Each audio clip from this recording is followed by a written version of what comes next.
Space, the final frontier. These are the voyages of the Starship Enterprise. Its 5-year mission, to explore strange new worlds, to seek out new life and new civilizations, to boldly go where no man... Bom dia, boa tarde, boa noite, boa madrugada, boa lavação de prato para todos vocês. Aqui quem fala é Alan Brandão e vocês estão na frequência da Coruja Diurna. Comigo sempre e também com meu companheiro, amigo, colega e companheiro de filosofia também, de militância, Christian Arão. Diga aí, Christian, dá um olá aí para a galera. Salve, salve, um abraço a todas e todas, um abraço, meu querido amigo Alan, e um abraço e muito obrigado novamente pela sua presença. Nosso camarada Eduardo, que está aqui mais uma vez conosco, para falar mais uma vez de Star Trek. Eduardo é o cara que já esteve aqui na nossa presença há alguns episódios atrás, e chamamos ele aqui novamente para falar sobre Star Trek Lower Decks. Mas antes, Eduardo, se apresente aí para a galera também, dá um salve para a galera, né? Já estou aqui atropelando você, coitado. Dá um oi, e aí? Pessoal, então é um prazer estar aqui de novo com vocês, sempre legal bater um papo aí com o Christian, com o Arão, o Christian Arão, né, e o Alan. Então, um abraço aí para quem está ouvindo, espero que gostem aí da gente falando sobre Star Trek Lower Decks. Exatamente. Eduardo é o nosso consultor especial, nós temos um privilégio de ter um consultor especial de Star Trek. Ele escreveu, é o autor do livro Star Trek, Utopia e Crítica Social. Que eu comprei, eu comprei o livro, eu acho que vou fazer propaganda logo agora, porque o livro é muito bom. Eu ainda não li todo, porque eu ainda estou tentando assistir todas as séries para conseguir ler o livro, mas o livro eu já percebi que é uma coletânea crítica, né? Analisando aspectos sociais e políticos, que é possível, reflexões sociais e políticas não é possível de se extrair em várias das séries de Star Trek. E aí eu fiquei com medo de ler ainda, porque eu tô com medo de pegar spoiler, por isso que eu não li todo ainda. Mas eu li a primeira parte, que você introduz o seu trabalho, é um livro maravilhoso, já elogiei bastante, eu acho que vale a pena para todos aí comprarem, está nas melhores lojas do ramo, inclusive na Amazon, né? Inclusive no Milionário de Bezos. Isso. Valeu. Então, sem mais delongas, vamos entrar na nossa pauta de hoje, que é discutir a nova série de Star Trek, que é uma série animada, Star Trek Lower Decks, que segue vamos dizer, um padrão um pouco diferente do que vinha sendo feito de Star Trek, embora não seja a primeira animação, né? Já existia animação da série original, mas surgindo com um estilo de animação inclusive diferente e tal. E para começar, vamos tentar então fazer um panorama geral. Então, o que é que você achou desse primeiro episódio de Lower Decks, Eduardo? Eu gostei muito. Eu acho que, como tu bem falou, não é a primeira animação de Star Trek. Teve, na década de 70, uma animação baseada na série original, né, com os personagens clássicos ali, Kirk, Spock, McCoy.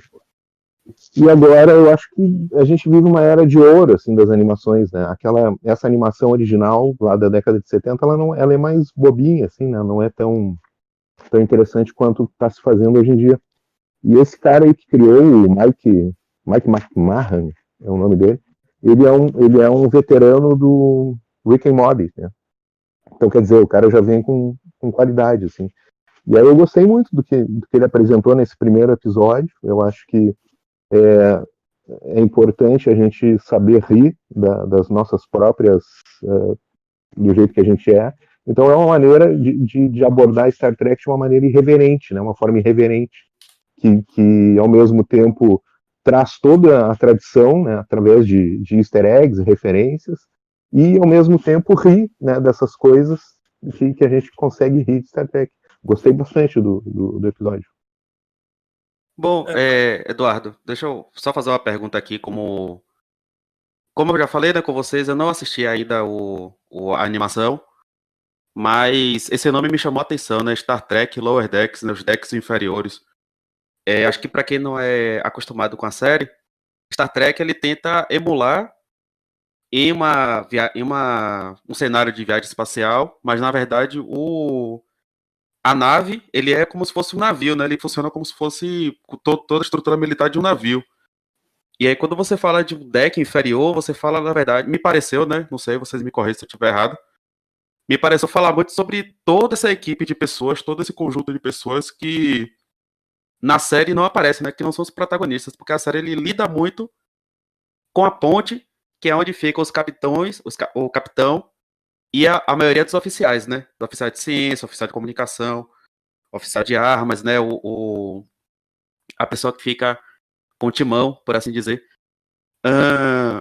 E aí me pareceu um pouco isso, né? Decks Inferiores parece que agora vai falar um pouco desse povo todo, que na série parece que era mais jogado pra morrer, né? O povo da camisa vermelha, por exemplo, ou a Os galera que famosos ficava... Red Shirts. Exato, os Red Shirts, ou então o povo que ficava na engenharia, quando rolava um buraco na nave, eles saíam voando pelo espaço e ninguém sabia o que eles Certo. faziam. Os Então, figurantes. os figurantes, aí, então, será que tem alguma abordagem nesse sentido, assim, de mostrar um pouco a cozinha da nave, né, a realidade das pessoas que não são, assim, tão prestigiadas na nave? A ideia, como tu observou muito bem, a questão do navio, né? A grande referência para o Gene Roddenberry, quando ele criou a Enterprise é até nome de navios, né? Que já existiram. A referência é um navio, né? A ideia de um navio ali flutuando, ou submarino, né? Só que no espaço. Então tem toda essa cadeia de comando e tem os alferes, que são aqueles jovens que recém saíram da academia da frota e estão ali comissionados nas suas primeiras missões, né? E o conceito é muito interessante da série, por quê?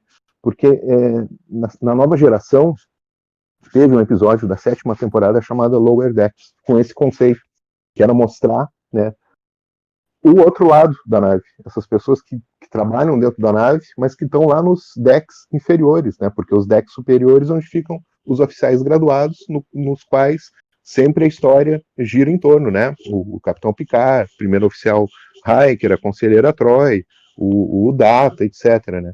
Então aí escreveram um episódio com esse conceito. Não, vamos mostrar como é que funciona a nave a partir da perspectiva desses jovens, né, que estão ali querendo ser promovidos, estão se esforçando ao máximo para subir, né, dentro da hierarquia. E aí esse Mike McMahon, o cara ele é um obcecado pela nova geração. Porque existe o tracker assim, soft e existe o tracker hard. Ele é um tracker hard e hard pela nova geração. Ele é apaixonado, assim, completamente louco pela nova geração. E um dos episódios favoritos dele é justamente esse episódio Lower Decks, né, da nova geração, da 7ª temporada. E aí o cara criou uma série em torno disso, né, desse conceito, de mostrar como é que funciona ali com a gurizada, né, os piá, a gurizadinha nova que está dentro da nave. Eu achei bem interessante isso, bem legal a ideia. Eu achei também, eu fiquei encantado e esperando ansiosamente lançar esse primeiro episódio, justamente por essa característica, pelo título e por essa abordagem, né, de tratar dos decks inferiores, que os decks inferiores não são exatamente inferior fisicamente, né? Ou seja, não é que se está abaixo, mas está abaixo numa certa hierarquia mesmo, né? Que fica ali, que como Alan trouxe, são essas pessoas que ficam sem nome, são os figurantes. E agora essas pessoas aparecem mais. Então eu fiquei assim, criei uma expectativa absurda, mas eu vou oferecer uma opinião tanto quanto divergente aqui, que ao assistir o primeiro episódio, talvez as minhas expectativas não foram muito correspondidas. Explico melhor isso. Além disso, né, além desse tema, que é um tema, para mim, muito bom, muito importante, tinha uma outra coisa também, que esse estilo de animação, como o Eduardo trouxe, né, a gente vive na era de ouro da animação, a gente tem uma série de animações interessantíssimas, né? Eu lembro de Rick e Morty, que inclusive parece muito traço, não sei se é a mesma empresa, as pessoas que fazem, mas o traço do desenho assemelha-se a Rick e Morty, assemelha-se a temática talvez aí de Futurama, obviamente numa pegada diferente. É que o cara veio do Rick e Morty, né? Então certamente tem essa influência sobre o traço também. Com certeza. Mas aí, qual foi, então, o meu desapontamento nesse primeiro episódio? Uma coisa que me interessa na nova geração de Star Trek e também em Rick and Morty, que eu achei que seria talvez uma fusão dessas duas séries, é abordar questões profundas de ficção que tem a ver com existencialismo, com política, com as coisas mais diversas, né, que a ficção pode nos proporcionar. E nesse episódio eu não vi nada disso. Eu não vi um filme assim profundo que nos pegasse assim. Talvez por ser um episódio de apresentação e que está mais preocupado em apresentar o tom e coisa do tipo, mas eu não consegui sacar, porque quando eu vi que o episódio seria sobre o segundo contato, isso não é spoiler porque é o título do episódio, né, o segundo contato, aquilo também me chamou a atenção, porque para quem vê Star Trek sabe que o primeiro contato é o primeiro contato com as raças alienígenas que não tiveram contato com outras raças no universo. Isso é muito isso é muito colocado, muito abordado e tal, mas e daí? E depois disso? E o segundo contato? Então eu fiquei assim ansioso, né? Porra, o segundo contato com os Lower Decks e tal, mas eu não vi a problematização ética ou existencialista. O que você achou disso, Eduardo? Não, isso aí certamente não teve, né? Mas eu não estava realmente esperando muito isso. Pode ser que nos próximos episódios tenha, né? É uma tradição de Star Trek, né? Todo mundo sabe. Só que, assim, esse primeiro episódio, pura diversão. E é um episódio também, episódio piloto, né? É uma coisa para apresentar personagens, né? Então eu vi que eles focaram muito, assim, em mostrar, são os quatro alferes ali principais, né? Mostrassem as características de cada um deles, né? Então eu achei que foi mais essa linha, assim, né? Não de realmente da crítica social, que é uma tradição de Star Trek. Em termos de animação, eu acho que acontece, né? O Rick and Morty tem episódios, assim, geniais. Tem aquele episódio, tem episódios que mostram como funciona o capitalismo, né? Que é muito bacana, assim. Mas eu não sei se vai ter muito isso no Lower Decks. Pode ser que tenha, né? Vamos ver nos próximos episódios. Mas a coisa do segundo contato já é uma coisa que eu achei engraçadíssima, né? Porque qual é a grande missão da Federação, né? Da Frota Estelar, principalmente? Estabelecer contato, né? Com raças, espécies alienígenas, civilizações diferentes. Então, a USS Cerritos, né? Que é a nave deles, é uma nave que não é tão importante. Vamos dizer assim, é uma segunda divisão, né, da Frota Estelar. Por quê? Porque os caras eles fazem o primeiro contato lá, a turma do Picard, né, a turma do Kirk, né, esses grandes ícones da Federação, da Frota Estelar, fazem o primeiro contato. O Capitão Picard, inclusive, é conhecido por ter sido o capitão que mais fez contato com espécies alienígenas, né? E a USS Cerritos vai lá já no segundo contato, que daí já é coisa burocrática, né? Papelada, que nem eles falam. Então eu achei isso muito engraçado, cara. Não, eu também, porque é interessante porque os personagens eles estão numa nave secundária, numa postura, numa posição hierárquica também lá no final da escala, né? Então Sim. Os caras são a segunda divisão da segunda divisão. É isso. A divisão então, a pegada é essa, né? Isso aí que é o engraçado. Essa que foi o que me chamou a atenção também. Agora, abordando um pouco mais uma questão que eu não sei se rapidinho, Christian. Não, antes de mudar de assunto, eu queria falar um pouco sobre isso também. É porque Star Trek sempre me fez pensar sobre isso, né? Primeiro, toda a burocracia que você tem, tanto para você manter uma nave daquela funcionando, porque acho que já teve algumas séries que eles falaram uma média assim, de pessoas, você tem entre 300 e 600 pessoas em uma nave dessa. Acho que em um filme eles falaram que era 600 e no Discovery eles falaram que era 380 e poucas pessoas. A Enterprise D do Picard, da nova geração, é 1000, né? 1000 pessoas? 1000 pessoas, né? Entre tripulantes e passageiros. Que essas séries elas são da geração anterior, então, né? Então, por exemplo, imagina a burocracia que é você organizar direito trabalhista, carga horária. Não, sério, pô, essas coisas. É uma porrada de assinar carteira, função de cada um, fazer greve. Imagina você fazer uma greve dentro de uma nave dessa. Todo mundo tá no espaço, velho. Não vou garantir suporte de vida pra ninguém, não, até aumentar meu salário. Imagine. Mas quando é greve e nave e embarcação é motim, é uma outra. Não, é verdade. A Michael Burnham fez um motim em Star Trek Discovery, né? É o ponto de partida ali, né? É verdade. Não, Alan, mas o que eu ia desenvolver era muito na esteira disso que você tá trazendo também, né? Legal. A gente pensa, ficção científica ou os filmes de fantasia em geral, que trabalham com ciência, a gente não existem operários.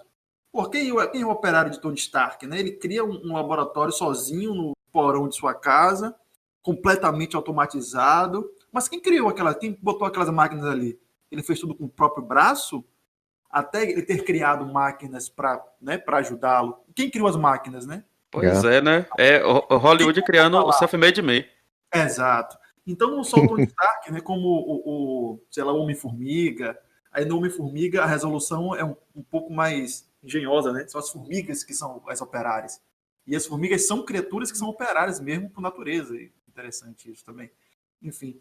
Mas na maioria, seja vilão, seja mocinho, não tem operariado, não tem mão de obra, fica escondido de fato. Que é essa ideologia que Alan trouxe aí do self-made man, né? Como se o cara se fizesse sozinho, sem força de trabalho. Ele ali parece que ele mete, na teoria, né? Parece que ele mete mão e faz tudo sozinho, sem apoio.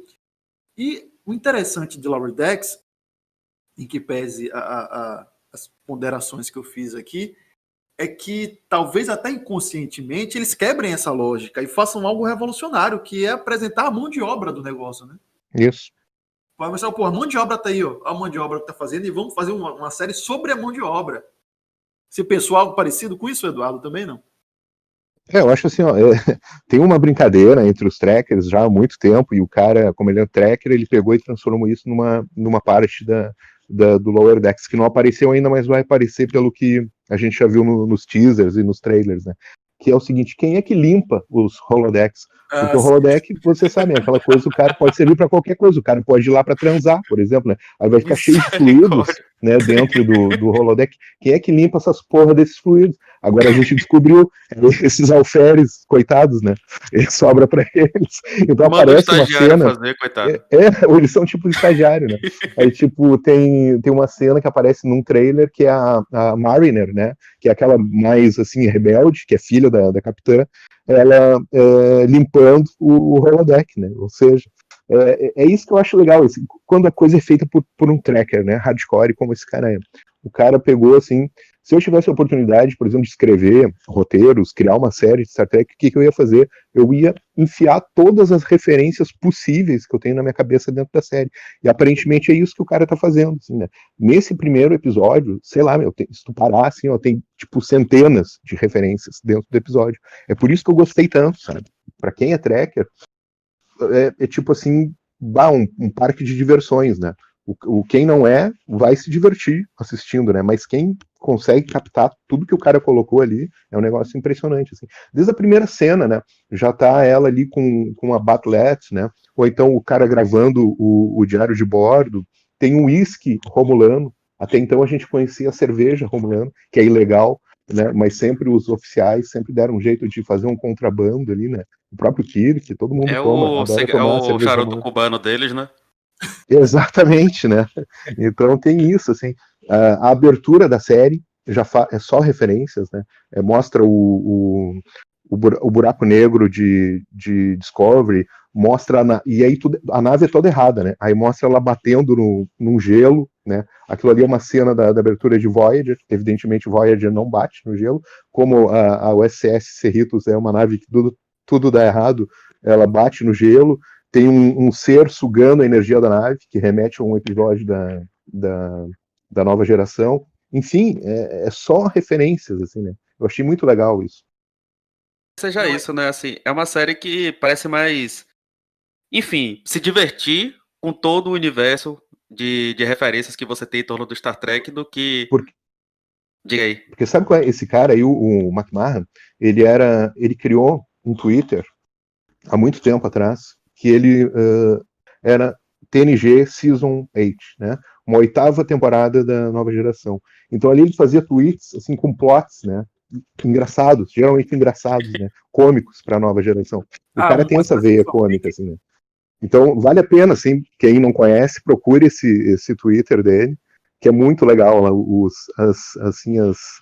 os argumentos que ele fazia ali para criar episódios cômicos, né, de uma hipotética 8ª temporada da nova geração. Então isso agora ele está fazendo em forma de série. O cara deu uma grande sorte na vida, o cara tirou na loteria. O que ele fazia no Twitter, agora ele pode fazer numa série. Né? Tá ganhando dinheiro para fazer. Exatamente, né? É uma, Tipo, uma um lance que ele ama, né? Uma fanfic que virou canônica, né? O cara que escrevia fanfic. Exatamente, né? Escreve Muito história legal. canônica. E Vai é lá, isso assim, né? Tipo, não é uma coisa assim, como eu tava dizendo, né?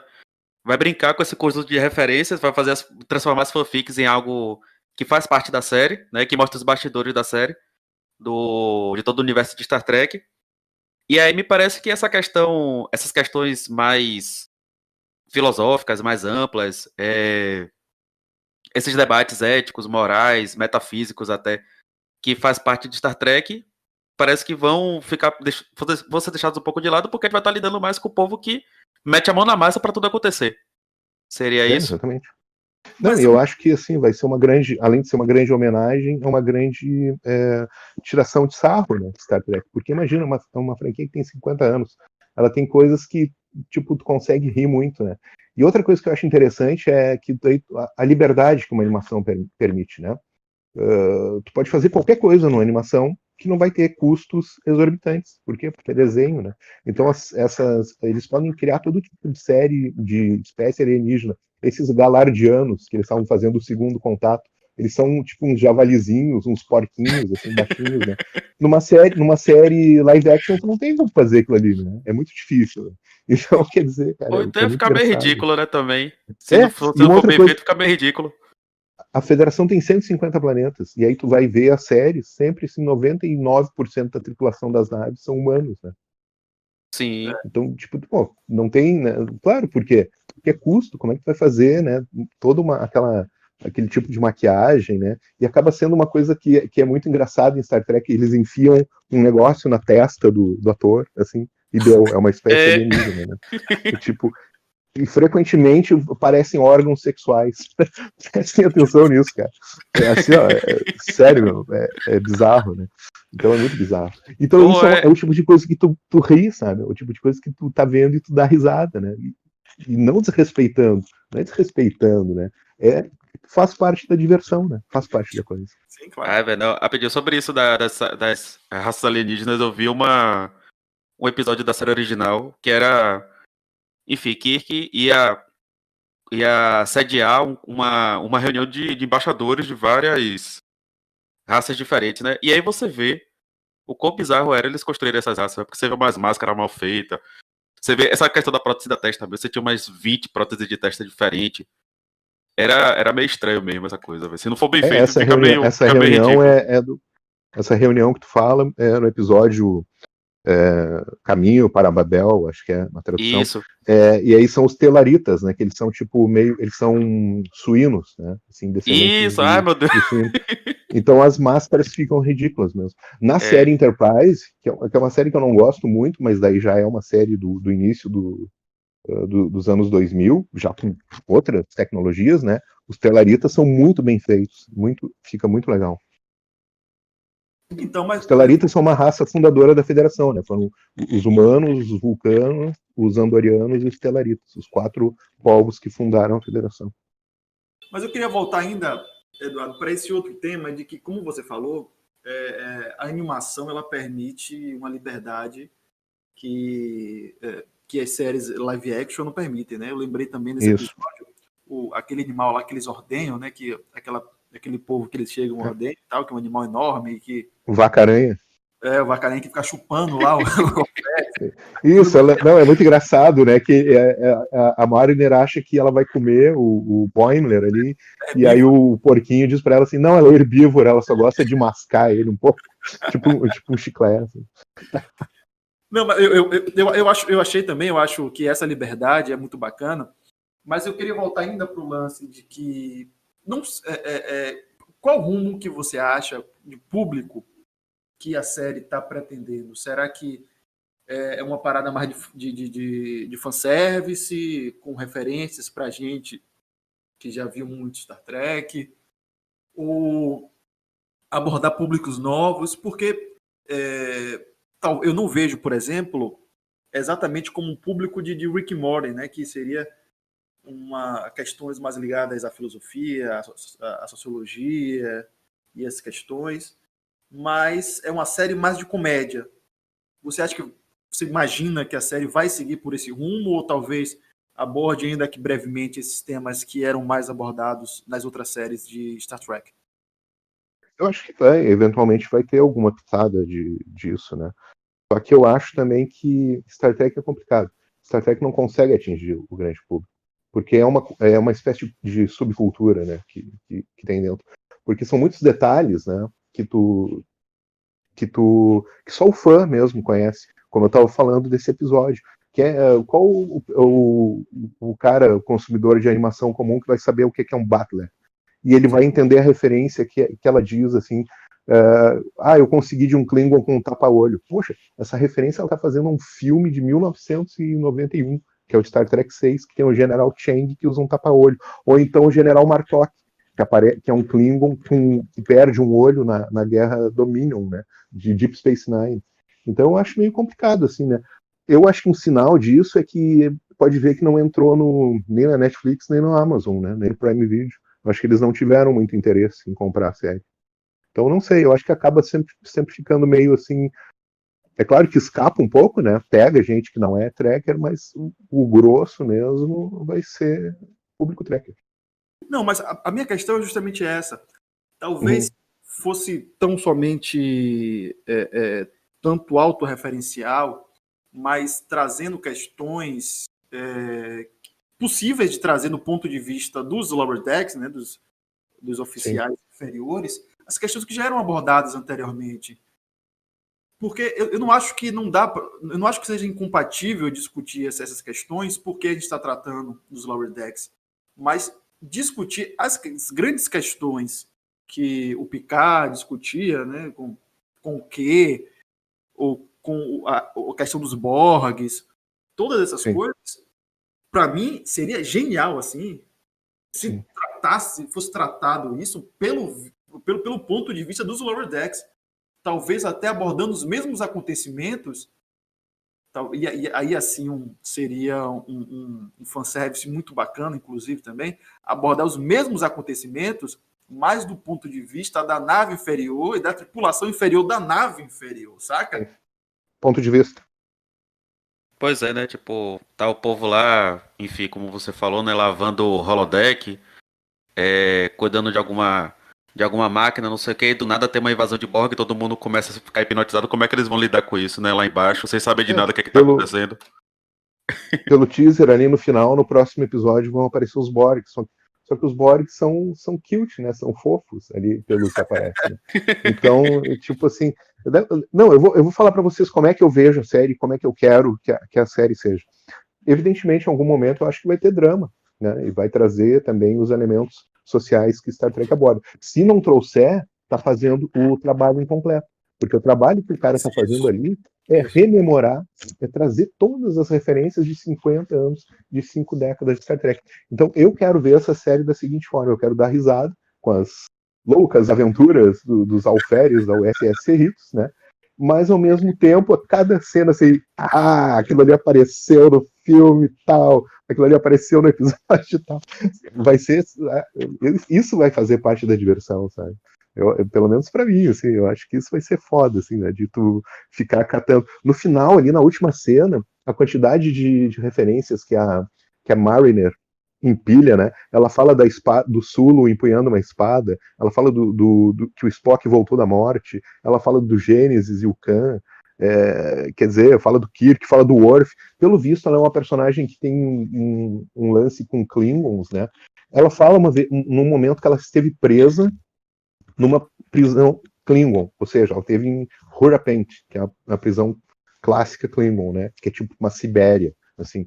E ela fala que ela teve que brigar com um Yeti, né? Que tentou roubar o sapato dela. Ao que ela está se referindo? A cena do Star Trek 6, quando o McCoy e o Kirk são presos lá em Hurapent, e vem um Yeti, um alien gigantesco, né? Sim. Tentar roubar o casaco dele. E aí ele dá um chute no joelho do Yeti, e o Yeti tipo, morre de dor quase. E aí a personagem que estava tentando fugir com eles diz assim: nem todas as espécies têm os órgãos genitais no mesmo lugar. Na verdade, o cara, ele não tinha chutado o joelho do cara, ele tinha chutado as bolas do cara. Porra, mas... Não, mas essa coisa de fanservice é muito legal, velho. É realmente Então, olha só, a referência que eles trazem assim, de uma maneira muito bem escrita. profundo, né, velho? Tipo, pega um negócio lá. Exato, cara. É sensacional, muito é sensacional também, velho. Tem seu valor. Não é uma referência, assim, é uma coisa assim muito evidente, né? Tipo as orelhas pontudas do Spock. Não, é uma coisa muito específica, assim, lá num filme, num episódio obscuro, né? Isso para ver como o cara conhece, né? Como esse cara é fã mesmo. Bom, eu devo dizer que é um privilégio enorme ter um consultor de Star Trek aqui. Várias dessas referências que você trouxe aí eu não tinha sacado. Mas, enfim, eu acho que é possível manter esse estilo de comédia e tal, e trazer as outras questões que são caras pra gente. O Rick and Morty mostrou que isso é muito possível, né? Inclusive, tem um episódio de Rick and Morty que é um easter egg de Star Trek, né? Não sei se você assistiu, Eduardo, ou se a Alan assistiu também. Mas tem um episódio... Não sei. O que aparece um Ferengue? Não, aparece o Borg. Não, esse eu acho que eu não vi. Eu sei que no primeiro episódio de Rick and Morty, numa cena aparece, eles estão numa fila, aparece um Ferengue ali. Não, mas esse dos Borgs eu não vi, vou procurar. Esse easter egg é um easter egg maior mesmo, é o episódio todo sobre isso. É um episódio que legal. Que chega num planeta que tem uma consciência unitária, que chama unidade. E aí essa consciência tem uma outra consciência unitária, que é uma espécie de diamante dessa consciência, que são justamente os Borgs. Eu não lembro, mas eu acho que não chama Borg, mas é igualzinho os Borgs, inclusive as naves quadradas e tal. Então é uma referência completa de Star Trek, né? E é isso, eu acho que não só se a gente pegar, sei lá, desde The Big Bang Theory, que faz-se comédia com essas referências à cultura nerd, né? Isso sobretudo muito a Star Trek. E, bom, mas eu só queria dizer que eu concordo com você. Eu gostaria que fosse assim também, né? Eu gostaria que eles mantessem essa coisa mais despretensiosa e brincalhona, mas que também tivesse ali essas questões de sociais, existenciais e etc. O problema aí é que, se a gente comparar com outra série que eu trouxe aqui, que é Rick and Morty, que, apesar de ser uma série de comédia, é uma série de comédia pesada. Sim, sem dúvida. É uma série de comédia que tem episódios, inclusive, porra, que você fica até para baixo se você se deixar levar por aquela, né? Aquele frase episódio que ele vai no planeta, no universo que ele mesmo criou, que eles são minúsculos, né? E eles trabalham para gerar energia para ele. E aí esses caras conseguem se desenvolver e criar um universo que gera energia para eles. É muito legal, é uma sátira do capitalismo, né? E tem um outro episódio que virou meme, inclusive, que é quando eles destroem o próprio universo dele, o universo que eles vivem, e vão para outro universo paralelo e matam as versões dele, ou as versões deles morreriam de qualquer sorte, enfim, e enterram os corpos deles, né, das versões dele do outro universo. E tem um discurso que o Rick faz para a irmã, dizendo, olha, nada faz sentido, eu enterrei o meu corpo aqui, sabe, um negócio assim, pesado, né? Então, ainda que seja uma série de humor, de comédia, é uma série pesada.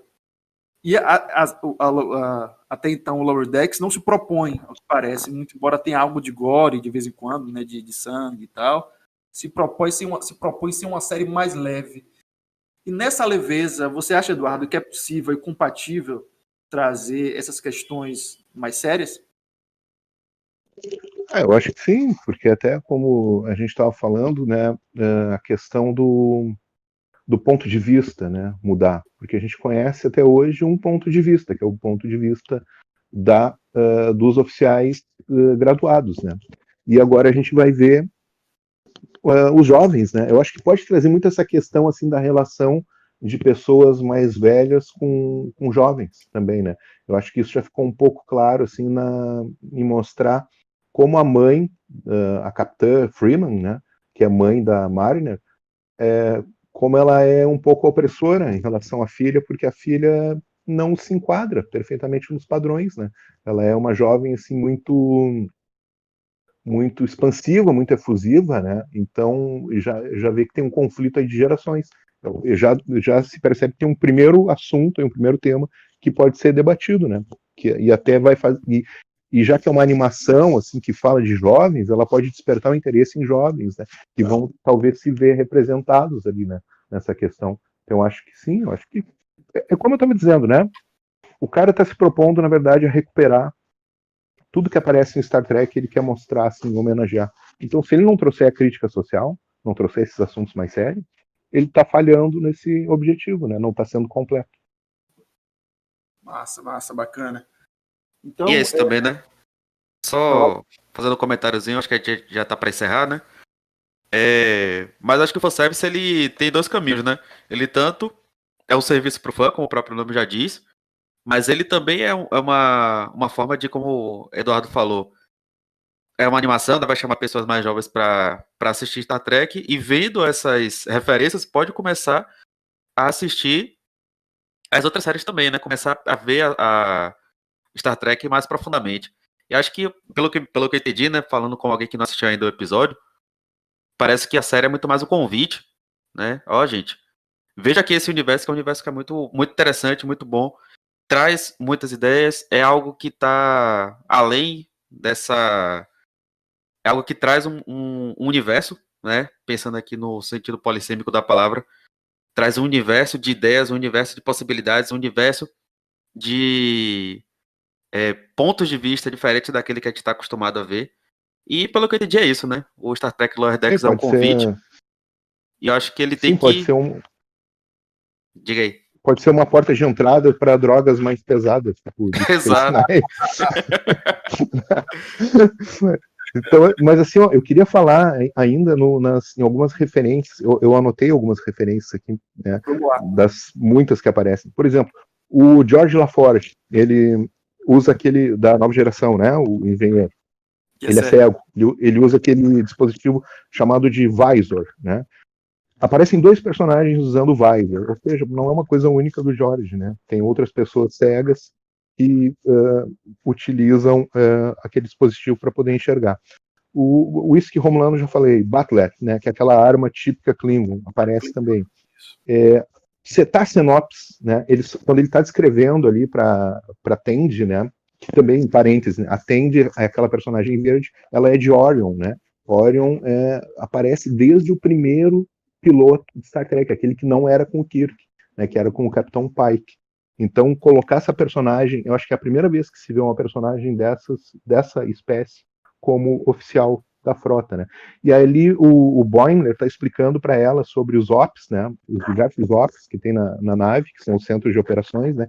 E ele fala do Cetacean Ops, que é uma coisa que é mencionada pela primeira vez na nova geração, que é um setor de operações da nave onde ficam golfinhos e baleias, ou seja, são espécies, né, de cetáceos, que é muito interessante. E nunca apareceu. É falado duas vezes na história de Star Trek, essa foi a terceira. Pode ser que agora, como se tratando de uma animação, indo naquele ponto que a gente falou que tudo é possível, né, pode ser que eles mostrem esses oficiais na água, né.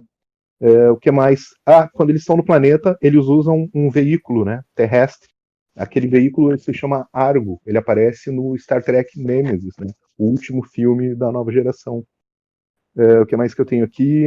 O bar que eles estão. Parece o Ten Power, né? Que é o bar da Enterprise D, da nova geração. E o Rutherford, né? Que é aquele ciborgue. Ele está no encontro com uma Trill, né? A Trill é uma espécie muito importante em Deep Space Nine, que é a Jazia Dax. E uma coisa do ciborgue, eu achei meio bizarro, assim, né? Porque é um grande tabu em Star Trek, desde a época do Khan, né? A questão de aprimoramento genético. E pelo que eu entendi, ele se tornou um ciborgue por livre e espontânea vontade. Foi uma espécie de aprimoramento, né? Que é uma coisa que não é comum, né? A gente vê em Star Trek, ou muito bem aceito, né? O Rutherford e ela fazem uma caminhada pelo casco, em certo momento, né? Aquilo ali está reproduzindo uma cena de Star Trek First Contact, que é o segundo filme da nova geração. Ou seja, é cheio de referências, né? E uma das mais interessantes, que é breve, assim, rapidíssima, né? Quando os zumbis estão sendo curados ali, né? Porque tem zumbis no episódio, e eu acho isso incrível, né? Eu sempre quis ver zumbis em Star Trek, é um sonho realizado. Aí eles têm aquela substância preta que eles cuspiam, né? E aí aparece um vulcano com a substância cobrindo exatamente a região onde ficaria um cavanhaque, ou seja, né, uma referência ao Evil Spock, lá do episódio da série clássica, né, do Universo Espelho. E a fonte, né, nos créditos iniciais e créditos finais, a fonte que eles usam é a mesma da nova geração. É isso que eu estava falando, o cara é obcecado pela nova geração. Né? Então, tudo ele coloca. Né? 2 vezes aparece o número 79 no episódio. Eu acho que pode ser uma referência ao número de episódios da série clássica. São 79 episódios. Né? O número que mais aparece em Star Trek é o número 47. Isso aconteceu na nova geração. Tinha aparecido ali sem querer 1 ou 2 vezes, aí os roteiristas começaram a usar como piada, né? Aí desde então aparece em todas as séries e todos os filmes. O número 47. No Lower Decks aparece 79. Mas enfim, né? É uma porrada de referências, assim, que, como eu disse no início, é tipo um parque de diversões pro Trekker, né? É fantástico. Mas falei, eu acho que demais, né? Me desculpe. Porra, velho, Nada, velho. É que eu queria trazer essa lista, assim, né? É uma honra, um privilégio ter uma enciclopédia Trek aqui pra brilhantar aqui o nosso podcast, velho. Muito bom, velho, muito bom. Os caras falam até no Gary Mitchell, né? Que é o vilão do primeiro episódio, Aí ao Ar, que é onde nenhum homem jamais esteve, e que foi um vilão cogitado para ser o grande vilão do segundo filme da Kelvin Timeline, né? Do J.J. Abrams. Mas daí no fim eles trouxeram o Khan. Enfim, né? Muita referência, muito legal. Mudando um pouco de assunto do Lower Decks, mas me veio algo na cabeça que eu me lembrei agora aqui. Sim. Tarantino estava, né, em vias de produzir um filme Star Trek, parece que não vai rolar mais. O que você acha disso aí? Faz 4 anos, né, que teve o último filme. E realmente eu gostaria muito que eles fizessem um Star Trek 4, porque apesar de os filmes ter umas coisas assim que eu não gosto muito, eu acho que aquele elenco ele foi assim escolhido à perfeição. Eu gosto muito do elenco, né? O Chris Pine, Paul Urban, o Zachary Quinto, a Zoe Saldanha, o John Cho, todos eles, para mim, assim, eles fecharam perfeitamente com os personagens, né? Então eu gosto muito dos filmes, gostaria muito que tivesse um quarto filme. Eles falaram que seria uma coisa de viagem no tempo e que encontrariam o pai do Kirk, né? Que é o mesmo ator que faz o Thor, que eu não me lembro o nome dele. Chris Hemsworth. Vocês lembram? Chris Hemsworth. Isso, esse aí é o mesmo ator, né? Que ele faz rapidamente o pai do Kirk no início ali do primeiro filme, e aí ele retornaria, né? E seria uma história com viagem no tempo. Por quê? Porque o filme 4 da série original é também um filme com viagem no tempo, né? Então eles buscam fazer essas coisas assim, né? Casar, né, com os filmes originais.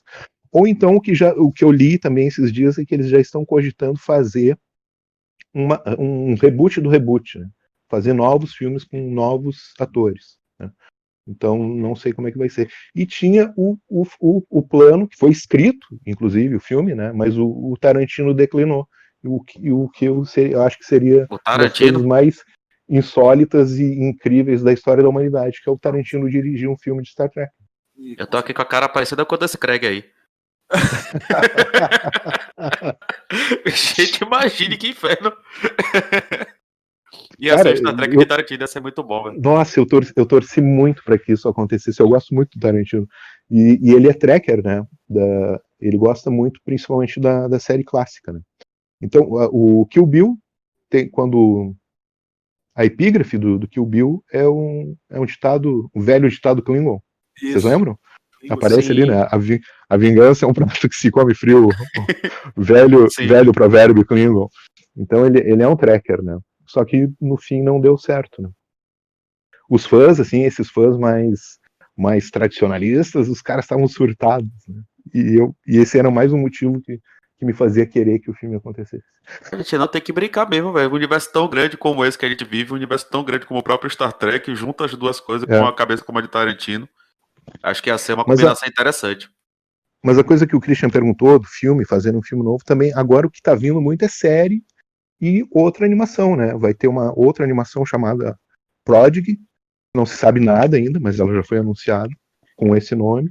E tem 2 séries aí sendo Uma já é certa, que é o Star Trek Strange New Worlds, que vai mostrar o Capitão Pike. Então essa eu acho que vai meio que voltar às origens assim da série original, de ser aquela coisa de exploração mesmo, né? De cada episódio chega no planeta, tem um problema lá.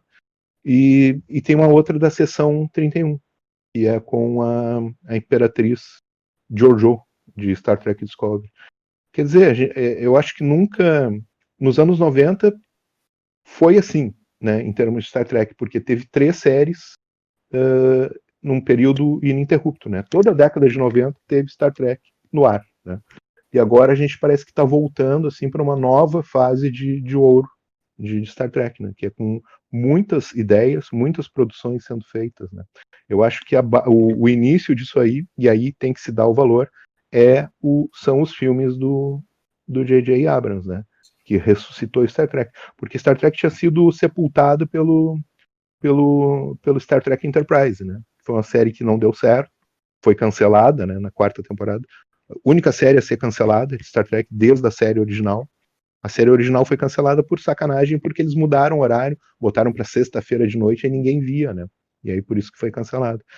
Enterprise é porque é uma série que não foi muito boa, né, mesmo. Então, enfim, eu acho que a gente está retomando aí grandes produções de Star Trek, o que é uma coisa muito boa, né? E pelo que eu vi agora em Lower Decks, está começando com o pé direito essa nova fase, que já teve em Picard, né? Que é muito legal. Só eu acho que uma informação importante: Lower Decks, ela se situa no tempo entre a nova geração e antes de Picard, né? Então, ela está nesse período de tempo, o que é muito interessante. Porra, massa, massa. Bom, então, bicho, é um privilégio, uma honra estar aqui ouvindo esse camarada, conhece tanto do Star Trek, um cara tão inteligente também. Vamos encaminhando, então, para o nosso encerramento. Antes de encaminhar o encerramento, eu queria mandar um abraço para o nosso camarada Elias, que é a outra coruja que não está participando do nosso episódio hoje, mas que tá junto com a gente aí. E eu gostaria de pedir, Eduardo, para você dar suas considerações finais aí. Então, se você indica ou não indica o Lower Decks, o que é que você acha? E aproveita e faz aí, faz o jabá aí das suas redes sociais, do seu livro, etc. Fica à vontade. Então, assim, primeiro quero agradecer muito a vocês pelo convite, de novo, porque gosto muito de conversar com ambos camaradas aí, sempre muito proveitoso. Quem quiser saber mais sobre o livro, entra no Instagram, Star Trek Utopia, e eu tenho um canal também no YouTube chamado Apenas um Trekker, tem quase 100 vídeos lá, analisando Star Trek. Infelizmente, agora eu não estou conseguindo atualizar com a regularidade devida, por conta de excesso de trabalho, mas pretendo aí, assim que possível, tem várias ideias de vídeos, assim, vários tópicos aqui prontos para desenvolver. Espero que eu consiga, em breve, voltar a gravar. Meu livro se chama Star Trek Utopia e Crítica Social, vocês encontram na Amazon, tem versão e-book, versão impressa, e também tem no site da editora Autografia, e tem outros sites aí também, né? Só procurar no Google que a pessoa encontra. Eu acho que é isso, gurizada. E aí, o que tu me falou, né? Pediu sobre indicar ou não, eu indico Lower Decks, acho que vale muito a pena começar a ver. Indico também Star Trek Picard, para quem ainda não viu, é um arco, né, inteiro, em 10 episódios, uma grande história contada em 10 episódios, trazendo de volta um dos personagens mais profundos e mais fascinantes do universo de Star Trek, que é o Capitão Jean-Luc Picard. Então acho que vale muito a pena ver. Pena que os short tracks, né, que são outra produção também que está rolando muito legal, são mini histórias, né, de 15 minutos de Star Trek. Segunda temporada não entrou no Brasil ainda, nenhuma das plataformas aí de streaming, né? Primeira temporada tem na Netflix, eu recomendo muito. Então é isso, gente, basicamente. Massa, então está aprovado pelo maior especialista em Star Trek do Brasil. Quem dera, quem dera. Sempre aprovado, então, no episódio de hoje. Alan, é isso aí, gente. Agradecer, Eduardo, estar aqui, né? Sempre uma honra, um privilégio estar conversando com ele sobre Star Trek, crítica social, filosofia e tudo mais. É uma enciclopédia, real provou aqui, né? Uma enciclopédia no universo de Star Trek. Pedir para todo mundo, né, que ouviu até aqui, sigam também nas redes sociais do Coruja Diurna, Twitter, Instagram, Facebook, sempre a Coruja Diurna. A gente tá no YouTube também, esse episódio vão estar disponíveis no YouTube, mas em breve a gente vai lançar um vídeo também explicando como é que vocês podem ouvir no agregador de podcast no celular, que eu acho que é mais tranquilo de ouvir. No mais é isso. Sempre satisfação estar contigo, Christian. Agradecer demais a todo mundo que ouviu até aqui e até a próxima. Valeu, abraço.